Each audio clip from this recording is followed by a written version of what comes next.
tonight. So I'm part of this thing called TWLOHA Arms that kind of happened by accident, and you guys have a big part to play in that.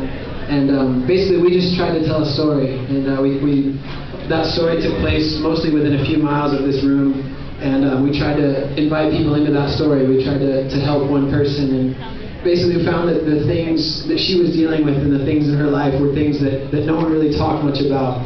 And so my friend Renee had known a history and a life of addiction and depression and self-injury, and she had attempted suicide. And we felt like we wanted to tell this story, and we felt like we didn't have the privilege of a happy ending. We didn't have the privilege of telling it 10 years from now. So we had to just be honest, and we wanted to be honest about how difficult a lot of the things that she had lived through were, and yet we really believed in this hope in the face of that. We felt like we got to be a part of this picture of hope and community in the face of that. And so we told this story, and we didn't really know what would happen. We just wanted to sell some T-shirts to pay for her rehab. And basically what happened was we stumbled upon this conversation that felt like it really needed to be had. And it felt like these were issues that really needed to come to the surface, and that Renee's story belonged to a lot of people, that a lot of people lived in these places and struggled with these things. And people began to write in and say that, sorry, I'm getting over tonsillitis, it's a ton of fun. People began to write in and say that these were things they lived with and never talked about. People wrote in that had lost loved ones to suicide. People wrote in that had considered suicide themselves. Other people were really honest and said they didn't know the first thing about these issues. They'd never heard much about them.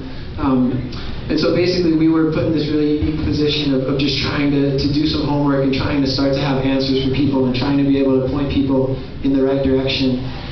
We've learned a lot since then. We've learned a lot over the last couple of years. We've learned that we live in a country where it's estimated that there's 19 million of us that struggle with depression, that untreated depression is the leading cause of suicide, and for us in this room that suicide is the third leading cause of death. And maybe the most staggering number is the idea that of that 19 million, for every 3 people that walk through depression or that deal with depression, that 2 of those never get help, 2 of those go untreated. The thing that we've learned is that there's a tremendous amount of hope that exists in the face of this, that these issues are very treatable, and so we feel like the conversation that we're talking about is one that's very hopeful, and that one that we're really excited about. You're going to hear from people locally, people who work in this community as counselors, who work to meet these needs and be a part of the solution in the face of these issues, and we're excited about that. We've seen tremendous value in some really simple ideas. The idea that every person in this room has a story, and every single one of those stories is important. Not just the guys that stand on the stage, not just the guys that have sold 1 million records.